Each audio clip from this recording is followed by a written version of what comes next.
September ৪, ২০২৫ দুপুর ৩টা ১৪ minute.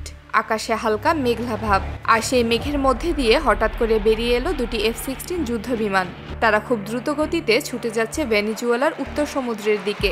যুদ্ধবিমানে থাকা দুইজন পাইলট ক্যাপ্টেন রামিরেজ এবং লেফটেন্যান্ট কার্দেনাস পুরোপুরি প্রস্তুত আছেন। তাদের টার্গেট একটাই, তাদের সমুদ্রে ঢুকে পড়া আমেরিকান যুদ্ধজাহাজ USS ডেউইকে যেভাবে হোক ঠেকানো। হাই কমান্ড থেকে তাদের নির্দেশ দেওয়া হয়েছে যত শক্তিই লাগুক এই যুদ্ধজাহাজকে ঠেকাতেই হবে। USS ডিউয়ে কোনো সাধারণ যুদ্ধজাহাজ নয়। এটাকে দেখতে ছোটখাটো মনে হলেও আমেরিকা এটাকে তৈরি করেছে একটা বিশেষ কারণে। এই জাহাজ আশেপাশে থাকা যে কোনো কিছুর গতিবিধি ট্র্যাক করতে পারে, স্যাটেলাইট সিগন্যাল ডিকোড করতে পারে। অর্থাৎ আশেপাশে থাকা কোনো জাহাজ, যুদ্ধবিমান, মিলিটারি বেস, এমনকি সাধারণ কার্গো জাহাজের সমস্ত সিগন্যাল রিড করতে পারে। মাত্র কয়েক মিনিটের মধ্যেই শত্রুর যে কোনো তথ্য হাতিয়ে নিতে পারে। আর ঠিক এই কারণে ভেনেজুয়েলা হাই কমান্ড যে করেই হোক এই যুদ্ধজাহাজকে তাদের সীমানায় ঢোকা থেকে আটকাতে চায়। কিন্তু এখানে একটা সমস্যা আছে।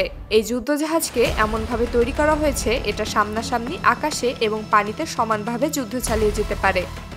এতে রয়েছে স্মুথ বোর কামান, যা প্রতি মিনিটে ৪৫০০ রাউন্ড গুলি ছুড়তে পারে। আর ঠিক এ কারণেই ভেনেজুয়েলার পাইলটরা খুব বেশি কাছাকাছি যাওয়ার সাহস দেখালো না। কিন্তু তাদের যে করেই হোক এটাকে আটকাতে হবে। ভেনেজুয়েলার কাছে থাকা এই বিমানগুলো রাশিয়ার তৈরি। এগুলো ডগ ফাইটে ওস্তাদ, মানে আকাশে শত্রু বিমানকে সামনাসামনি একেবারে তুলোধুনো করে দিতে পারে।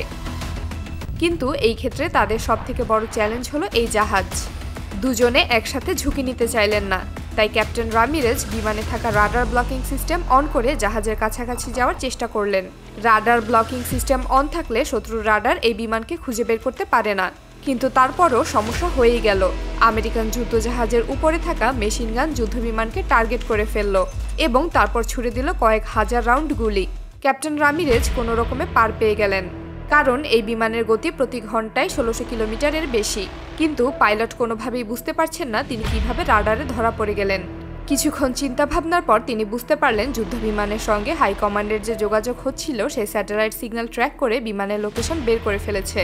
এদিকে আমেরিকান যুদ্ধজাহাজ বুঝেই গিয়েছে ভেনেজুয়েলা তাদের আটকাতে মরিয়া হয়ে উঠেছে। আমেরিকান যুদ্ধজাহাজের পাইলট খুব বেশি একটা টেনশন না নিয়ে সামনের দিকে এগিয়ে যাচ্ছিলেন। এদিকে ভেনেজুয়েলার পাইলটরা তাদের সমস্যার ব্যাপারে হাই কমান্ডে জানিয়ে দিয়েছে। আর সাথে সাথেই বেরিভ A-50 রাডার বিমান আকাশে উড়ে গিয়েছে যুদ্ধবিমানগুলোকে সাপোর্ট দেওয়ার জন্য। এই রাডার বিমান আকাশে উড়তে থাকলে যুদ্ধবিমানের স্যাটেলাইট সিগন্যাল ট্র্যাক করা প্রায় অসম্ভব।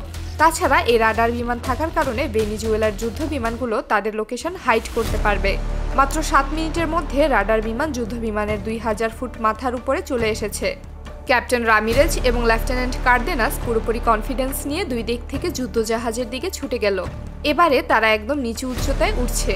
এই যুদ্ধজাহাজে থাকা রাডার প্রচণ্ড শক্তিশালী। ভেনেজুয়েলার যুদ্ধবিমানে রাডার জ্যামিং টেকনোলজি থাকলেও তা যুদ্ধজাহাজের রাডারকে জ্যাম করার জন্য যথেষ্ট ছিল না। কিন্তু যখন দুটো যুদ্ধবিমান একদম কাছাকাছি চলে আসলো তখন তারা কিছুটা হলেও যুদ্ধজাহাজের রাডারকে জ্যাম করতে পেরেছিল। জাহাজে থাকা ক্যাপ্টেন দেখছেন সিগন্যাল কিছুটা পাচ্ছে আবার চলে যাচ্ছে। তার কিছু সময়ের মধ্যেই তিনি দেখতে পেলেন তাদের যুদ্ধজাহাজকে F-16 যুদ্ধবিমানে থাকা মিসাইল দিয়ে লক করে রাখা হয়েছে। এই মিসাইলগুলো প্রচণ্ড শক্তিশালী। যেহেতু সিগন্যাল খুব বেশি একটা ভালো পাচ্ছে না, তাই যুদ্ধজাহাজে থাকা মেশিনগান বা মিসাইল সিস্টেম টার্গেটকে লক করতে পারছে না। আবার কখনো লক করতে পারলেও ভুল লোকেশন দিচ্ছে। ক্যাপ্টেন রামিরেজ যুদ্ধবিমানের মেশিনগান টার্গেট করে মিসাইল ছুড়ে দিয়েছেন। মাত্র কয়েক সেকেন্ডের মধ্যেই জাহাজের উপরে থাকা মেশিনগান এবং রাডার সিস্টেম তছনছ হয়ে গেল। লেফটেন্যান্ট কার্দেনাস যুদ্ধজাহাজের ক্যাপ্টেনকে মাত্র ১৫ মিনিট সময় বেঁধে দিয়ে সতর্ক করে চলে গেলেন। যুদ্ধজাহাজের ক্যাপ্টেন তার অতিরিক্ত সাহসের মাসুল গুনতে গুনতে জাহাজ ঘুরিয়ে আন্তর্জাতিক জলসীমার দিকে চলে গেলেন। তবে এর ফিরতি জবাব এসেছে আমেরিকার হোয়াইট হাউস থেকে। ট্রাম্প কড়া হুঁশিয়ারি দিয়ে বলেছেন এর ফলাফল সুখকর হবে না। এর ঠিক ৫ দিন পরেই ভেনেজুয়েলার উপর ২৫% শুল্ক আরোপ করা হয়। ট্রাম্প প্রশাসন থেকে সরাসরি বলা হয়েছে ভেনেজুয়েলান উপসাগরে আমেরিকান টহলদারি আরও জোরদার করা হবে। এখন দেখার পালা এই পরিস্থিতি কত দূর গড়ায়।